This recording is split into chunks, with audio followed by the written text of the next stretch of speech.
Hi, all. I'm Cullen Haynes, and welcome to Live with Cullen Haynes, episode 79. Can you believe we're up to episode 79? It is near the end of the year. If you're tuning in, this is live at 5:15, the drive home session on Wednesday, the 19th of November. And my next guest is an absolute powerhouse. Met him over 8 years ago. Michael Bromley, if you're listening, and Marchek from Beyond Billables at the time. We were at a Brizzy event, one of our first sponsorship events, which we're ever thankful to Beyond Billables. They're absolute legends. Check out Mike Bromley. And we met Dugold at the event. And ever since, he's been a close connection of mine. I've been watching his firm grow to 3 Legal. And we'll talk about why it's called that in a moment, because it's just gone from strength to strength. Dugold has had over 16 years in the legal space and is here to talk about rebuilding the law, tech, transparency, and the future of legal practice. Can you please make very welcome the one, the only, broadcasting from Brisbane, Mr. Dugald Hamilton. Welcome to the show, Dugald. Thanks, Cullen. How you doing, mate? Very, very well there, sir. And how's everything in your circle of influence? What's been happening? Look, it's pretty solid work-wise at the moment, heading into the Christmas rush period. Otherwise, life's pretty good. I mean, weather in Brisbane is playing ball. We've had a lot of storms recently, but right now today, beautiful blue skies. We're an hour behind you with the lack of daylight savings up here, but it's the way I kind of like it, being a country kid. So, Me too. And tell me, let's get into it at the start. What does the 2 and the 3 mean in 2-3 Legal? So it started from the concept when I was planning the firm back in 2016 when I was in the planning stages.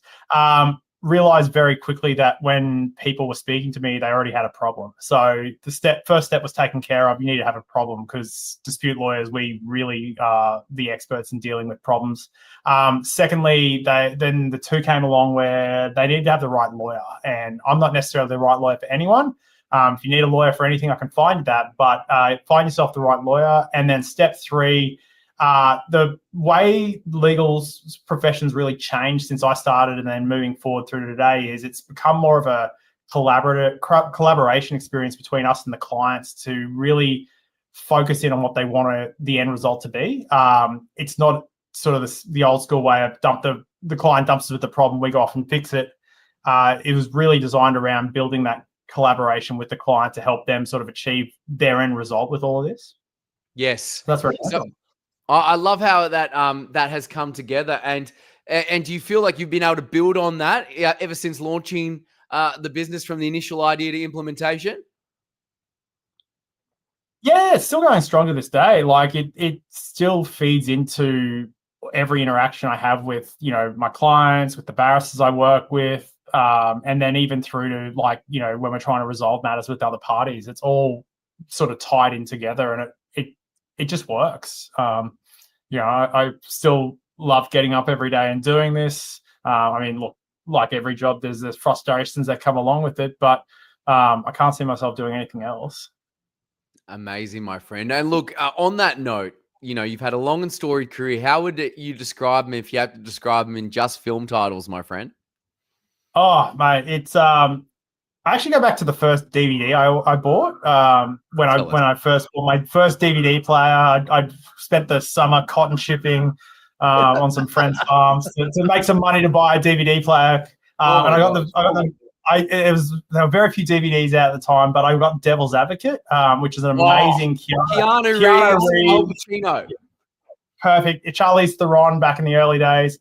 And it has that real pull of good versus evil, and and litigation has that element because we all think we're on the side of good when you're acting for your clients, and the other side is the evil, but you're sort of sitting in that devil's advocate position of having to navigate these sort of interesting pathways through the law. So I actually think that's one of the great legal movies out there that's probably a little underrated in the scheme of things.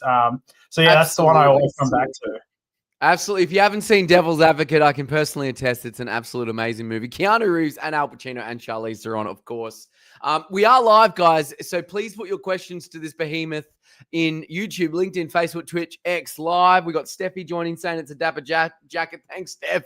And obviously, proudly brought to you by Legal. Well-dressed human when I come across you. Look, thank you so much. Look, it does get hot in a three-piece, I must say. I did run in a three-piece as well. And then whenever I come to Brisbane, I don't know whether it's the proper attire. I do get a few looks when I walk down the street. It's like, where did this guy, what's he wearing this three-piece for? What's he doing? Yeah, suits are usually reserved for court, at least for my line of work. So.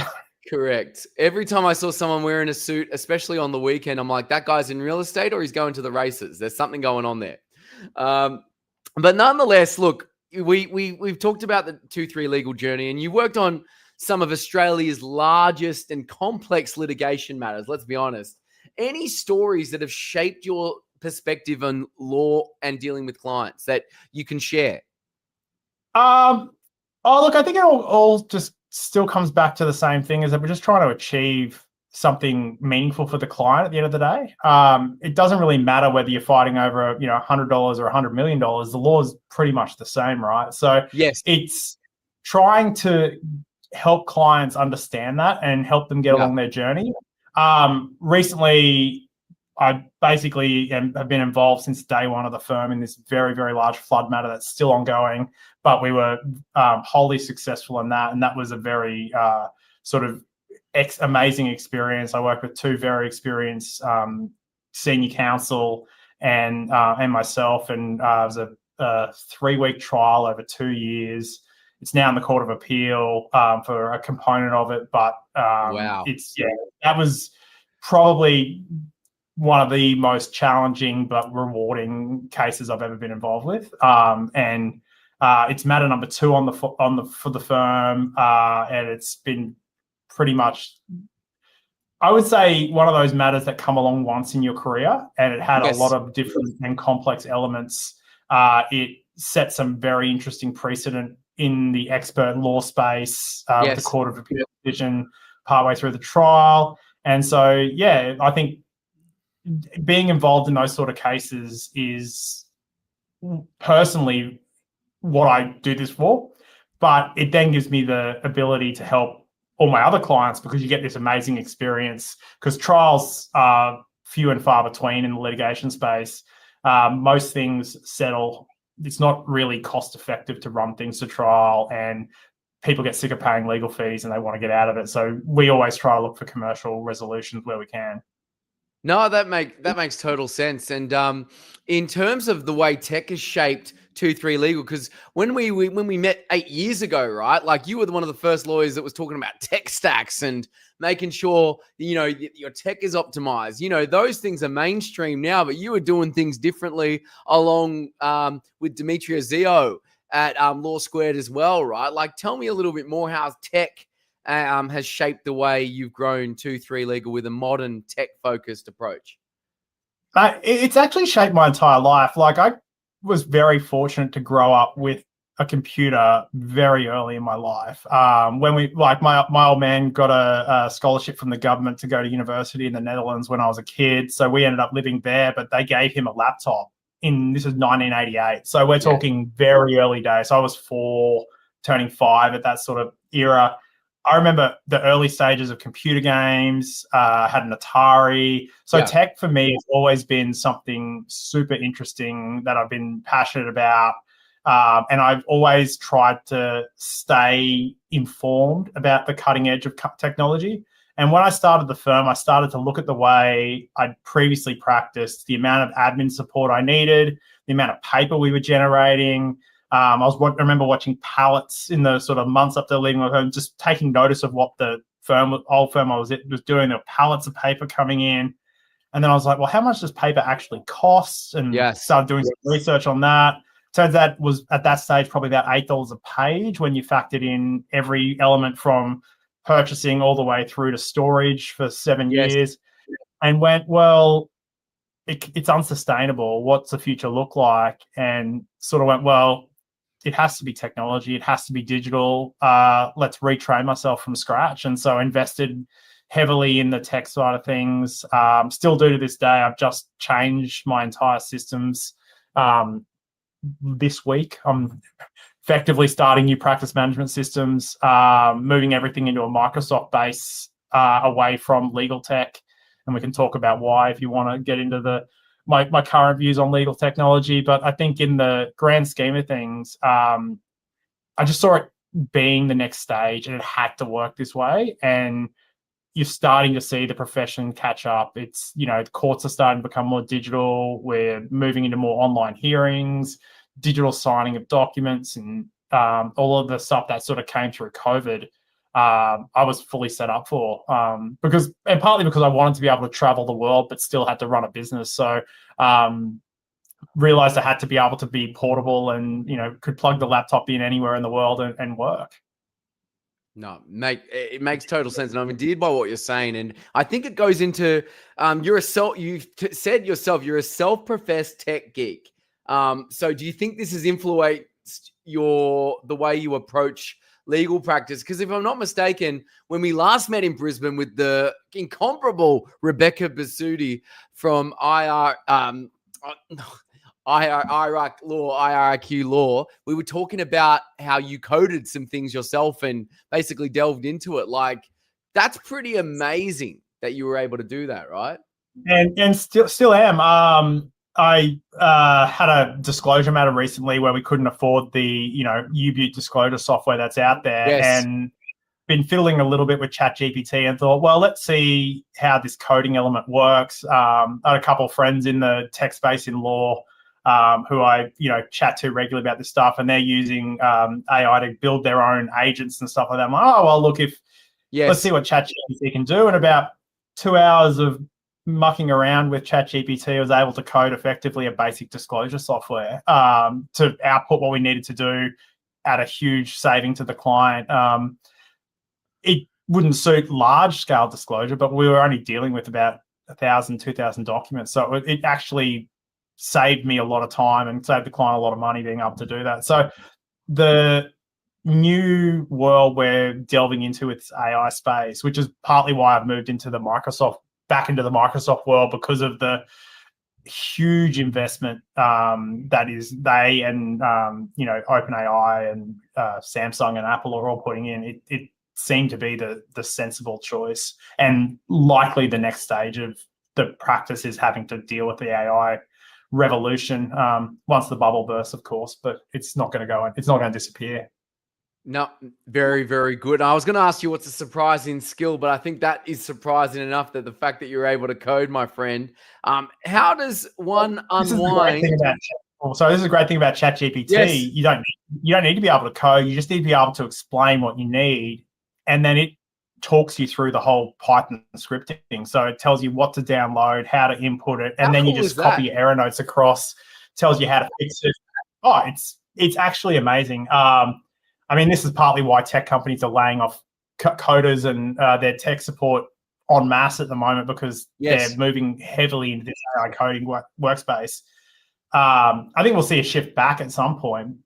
It's inevitable people will move back into the human element because of how humans are, but it will hopefully save a lot of people money and time in the long run.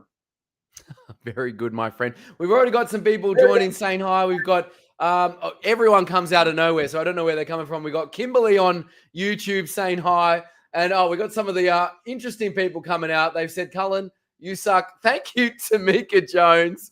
All I can say is wishing you luck and green lights. And I always say, love me or hate me, at least now you know me. This is what we're doing there, Dugold. We've got to give the people what they want, right? But how do you unwind after a particularly tough day, my friend? Tell me a story. Look, it really depends on how tough it's been. If it's been after my big trials, my big matters, I generally try to leave the country for a couple of weeks, get away completely, because otherwise, if you don't, and I've fallen foul of this myself, if you don't give yourself these distinct breaks, you'll end up burning yourself out. And, of course, long periods of intense work, the brain capacity just dwindles very quickly. And so I generally try to travel ideally once a year, but it just really depends on what that is. Otherwise, I spend time with my fantastic fiance, She's an amazing cook. She's Polish, so I get a lot of delicious Polish food. We do a lot of. What's your fiance's name? If we can shout her out. Katarzyna or Kasha, but she goes by Kat in the profession. Shout out to Kat. Wonderful fiance. Yeah, so she's awesome. Yeah, and then otherwise, I like doing things around the house, so I'm relatively handy. I build things out of wood. We're currently doing house renos, something crazy, so that keeps me pretty occupied. Otherwise, amateur aquascaper, so I have an aquarium that I tinker with every day. That's so cool. Yeah, well, like I think it's cool. She thinks it's a bit lame and boring, but then can't stop staring at it. Particularly when all my that's not cool. And then I know, right? Yeah, it's an underwater garden, right? So that's pretty much yeah. And otherwise, mate, like I'll still love my computer games. Play this Don't Starve Together. It's a survival cartoon game that is insanely hard when you start, gets very easy once you figure it out, and then gets really hard when you start to actually do some of the fun stuff. So that's sort of the main stuff. And then I do unfortunately get locked into some of the doom scrolling some days, but I try to avoid it if I can. Naturally. And look, guys, we are halfway through the stream. Come to me with any of your questions or insults. We're welcome to both. I was going to ask you, we talked about ways to relax. Are there any exciting personal projects or professional projects that you're wanting to share, or you're particularly proud of right now, Dugold? Look, I'm really enjoying the house renos. Aside from the disastrous bathroom renovations we had, but they all turned out well in the end. We had to put a pool in, so all that stuff sort of keeps me moving along. It gives me like when I'm working in my woodworking workshop, I sort of have to be very focused. So it allows me to shut off from the world. My fiance, she hears my safety lectures over and over about, making sure she's wearing safety equipment and not to sneak up behind me when I'm operating a chainsaw or something. But absolutely, don't breathe in any asbestos, stuff like that. Oh yeah, look, I got an old 1930s odd workers' cottage, so there is asbestos in the ceiling, but we always get that removed by professionals. Otherwise, just getting married next year in Poland, so that's the main exciting thing on the table. So planning all of that, and oh wow, which city? So she's from Krakow, so we're just getting married just outside Krakow. Yeah, so yeah, it's I think it's one of the most underrated European cities. So highly recommend traveling there if you haven't. Absolutely. My brother stayed there for a few years and he speaks Polish as well. So he speaks very highly. I haven't been, but I want to. What's the date of the big day that you're going? It's August next year. But yeah, no, look, Polish is a very hard language to learn, as I'm finding out, but it's I actually really enjoy it. So that's one of the other passion projects I've got going on in the background is Polish studies. So and yeah, so it keeps me very exciting. And then we do some Polish folk dancing for fun as well. Oh, very cool. Yeah. Oh, that's awesome. That's awesome. Any moves you can bust out on the stream now, or it needs no. Need to warm up the old hammies in the back. To be honest, it takes a little bit to get into it. That's okay. On the Polish language, I only know one word, but it's a swear word, and it's too probably indecent to say, but you probably all know what it is. It's the only word I know, let me tell you. It may or may not start with a K or a C, but nonetheless, where do you see the legal profession heading in the next 5 to 10 years, especially with technology, AI, and the new ways of working, Dugold? Look, the tech side is, I think, the really interesting component, and there's a great quote by Bill Gates, which was along the lines of, we always overestimate what we can achieve in 2 years, but underestimate what we'll achieve in 10. Yes. The tech stuff in law is really going to be dependent upon the court system and the government system, largely because they really govern how lawyers operate on the whole. Look, particularly when you're talking property transactions, court transactions, it's all still government stuff. So the property stuff is moving into PEXA, which is really good on the tech side. The courts are slowly catching up. They've gotten a hell of a lot better from when I started, and you're printing reams of paper and trudging up and filing stuff. The digital world is slowly getting there. Still a little bit clunky, but it's still, it's good to see. I think in the next 10 years, you're going to see clients themselves operating more independently in the legal space. The AI, ChatGPT stuff, there will be a lot of self-help, and we'll have to navigate that as lawyers, which will come with a whole range of ethical issues, which we're seeing reported on in the AFR and internationally sort of weekly. All the time. About how lawyers shouldn't use AI.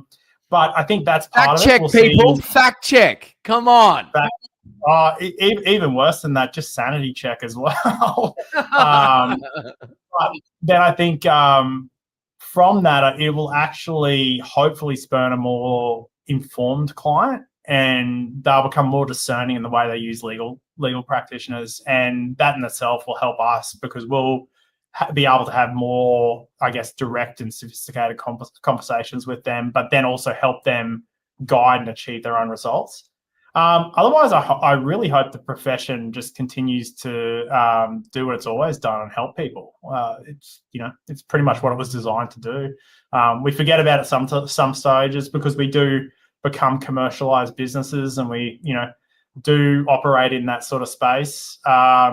We're at risk in some respects from an Uber-like threat, despite our law societies and insurers thinking that it won't ever happen. I can very clearly see how it could.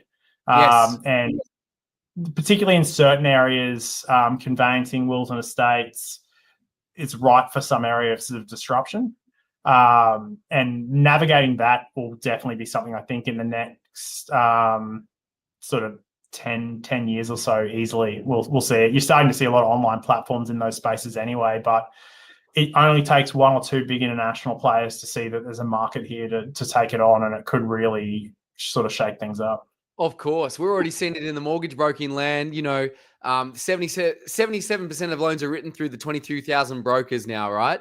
But, there's smart banks out there that are probably watching, and they've invested a lot in tech, and they want their clients back. And this AI thing is going to help them do that. So in the way in the legal realm, like you said, the big players are watching and going, how can we streamline this? And, it may cut into people's lunch, as it were.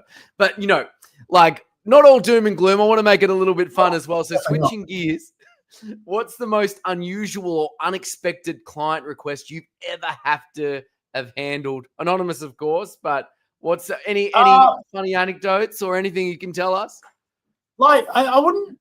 I think the reality about my job is everything's unusual, really. The sort of disputes I deal with, like even this flood matter, for example. I never thought I'd become a semi-expert in water hydrology and surveys and all these sorts of issues, but it's the great thing about what I do, and it's so varied and interesting that I get these, I guess, what are unusual requests from clients, but it's my job to figure out how to sort of circumnavigate that and figure out the answer and push forward. And through that, you get to learn these really interesting areas of, science or law or other elements that you never would have thought you'd be delving into when you're sort of a young uni student learning, theories of contract or constitutional law sort of thing.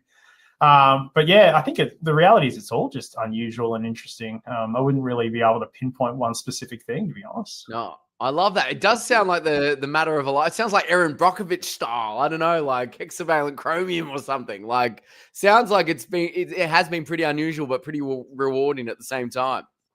Yeah, and look, anytime I get to spend in a courtroom is fun, and that's why I became a litigator. I love the sort of, the experience of being in a room and hearing these amazing barristers argue these matters and sort of assisting them in that, and then assisting my clients. But yeah, courtroom stuff is, I sort of describe the trials to clients a little bit like an Olympic Games for us. You get to do one probably once every 2 to 4 years. You got to do a hell of a lot of work up, and then it's over within 1 to 3 weeks. Sort of thing. So much preparation. Exactly, and it's hard for clients to trust an independent arbitrator to make their decisions for them, which is why most things settle, because they get to take control. But not everything can go down that route, and when you get to it, there's always a judge who's willing to do that. So, good point. Good point. And look, we all have help along the way and people that have inspired us. Is there anyone you want to shout out, or any biggest influences or mentors in your life, Dugold, who it would be a crime not to mention? Oh, mate, look, there are many, as you would expect. You sort of don't survive 16 years in law. Through that, I mean, my parents obviously and my brothers, massive supporters. My close uni friends, the drunk elephants. We all like to. We all still practice and we all still whinge about it every day. But after 22, 23 years worth of friendship, we're still all hanging in there. We still chat every day over messages, even though we're sort of spread throughout the world now. My fiance, she's awesome. She keeps me sane these days, and keeps me very well fed, and lets me do what I need to do to run the firm. But then, we get to enjoy life because of that. So yeah, look, I think, and then there's too many people in the actual law world to really mention. Like, there's so many people who've influenced me and had a hand in sort of supporting me to really start to name them. I'd end up missing 95% of them, unfortunately. Makes sense. But, shout out to all the people that you mentioned. It's very special to be part of Dugald Hamilton's orbit. If you could change one thing about the way law is practiced in Australia, what would it be, Dugald, and why? I probably have to say we need to be less regulated. There are a lot, like running a business of law, there are a lot of things we need to do and a lot of hoops we have to jump through that probably contribute to the way in which legal fees are escalating. And it makes it difficult for a lot of clients to access lawyers and access them at a, affordable rate. And where, like you're seeing with the housing issues in Australia, the unaffordability, a lot of things, as you're probably experiencing in the mortgage world. Law is at risk of pushing that way as well, where it becomes inaccessible to a large amount of people. And so helping law firms run themselves with less overheads and less regulation, with still operating in the ethical environment we need to do, would probably be, from the business owner perspective, of what I would like to see sort of the change in law. Okay. Yeah. Cogent insights indeed, my friend. And look, same sort of question, but to the younger generation, what key lessons or advice would you like to impart to those starting out in law or a professional career, would you say? I think probably the best thing I ever did, and the best thing that I was sort of taught in the very early stages from the people I worked with, was you can never stop learning. You need to factor into your salary package every year probably the equivalent amount of money in terms of learning you need to extract. Great point. Through that, you need to absorb and be involved as much. And law can be one of those professions where you work long hours, but the long hours come with the ability to learn a hell of a lot faster than you would in a standard 9-to-5 job. And from that, you then can do some pretty interesting and amazing things. It enabled me at 32 to start my own law firm. There's all those sorts of things that, without being a sponge of knowledge and learning as much as I could in the early stages, I'd be still years behind. No, very, very important points there, that never underestimate the value of the education and the learning you get on the job, which could be and it is priceless. And look, really appreciate you imparting this wisdom to us. Like, we're getting towards the end of the stream. I want to ask you this question to round us out before we come with bonus questions. When all is said and done one day, Dugold, and you've shifted off this mortal coil, how would you like to one day be remembered, mon ami? I actually don't give much thought to that, but I think ultimately just someone who helped people. Like, that's really what we do, right? Like, you just got to be someone who, when people are in there, people don't come and see me unless there's something bad that's going to happen financially to them. So I just hope at the end of the day that when, people look back, it's, well, he helped. Amazing. And you certainly did there, Dugold. And we've already got someone just wishing you well before the end of the stream. We've got Alonzo McKinsey from, I don't know where, but in YouTube, saying, just want to say, geez, loves you and congrats on getting married. What a great thing to enjoy. So there you go. Thanks, Alonzo. No, but where can people find you, Dugold? Where are you hanging out the most, my friend? I try to avoid social media these days, to be honest. So mostly just hang out in Brisbane. Try and find a good restaurant, a good bar, but otherwise always keen for a coffee or a chat. So hang out on LinkedIn as well. Maybe a cheeky DM. Every now and then. Okay, very good. Just don't send the sales text, people, please. But that's thanks so much. Way to get unfollowed. Sorry, what was that? That's a very quick way to get unfollowed. Yeah. Send me generic sales text. No pitch slaps, people. No pitching. Come on. But nonetheless, thanks so much for being on episode 79, Dugold. It has been illuminating, to say the least. You're an absolute light, mate, and keep on doing what you're doing at 2-3 Legal, my friend. Cheers, Cullen. Good man.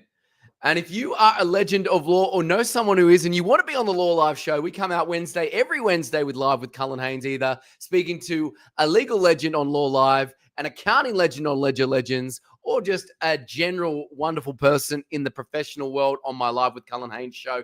Thank you so much to Legal Home Loans for supporting the show, Australia's only mortgage broking service for lawyers and barristers. And by the way, my book, The Laws of LinkedIn, is now on sale on Amazon for 21% off.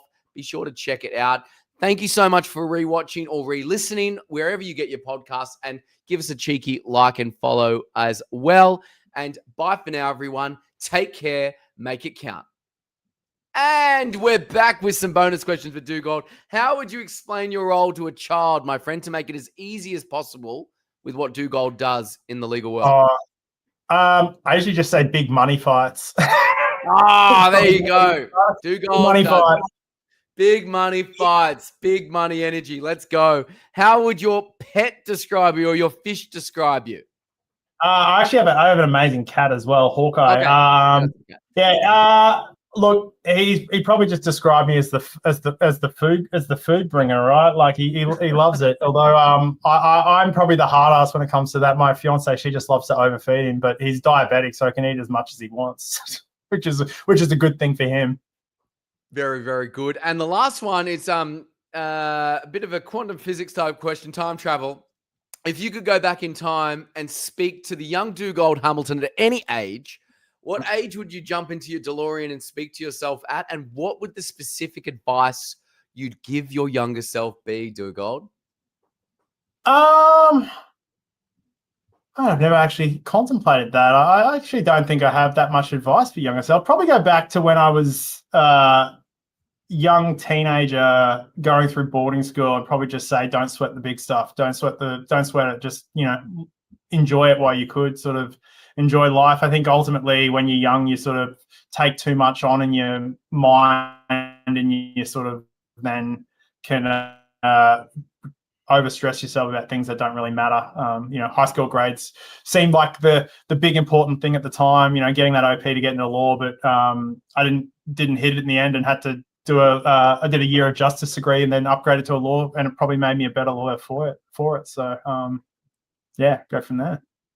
Absolutely. As I think Dr. Richard Carlson, the late great author, once said, don't sweat the small stuff, and it's all small stuff, right? Pretty much.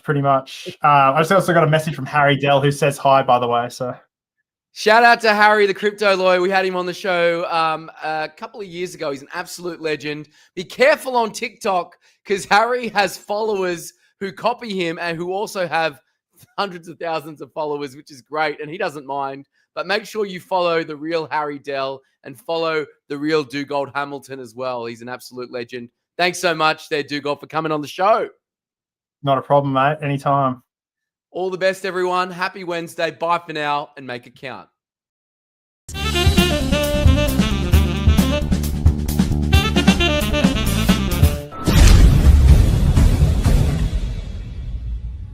Hey there, Cullen Haynes here, Australia's leading broker for lawyers on LinkedIn, and here's why I want to talk to you today about my new book, The Laws of LinkedIn, 23 ways to find your tribe, build your following, and make 7 figures on LinkedIn. When I started this journey 7 years ago, when we built, myself and Andrew, my business partner, we built Legal Home Loans from the ground up, the pain point for us was we were at a standing start.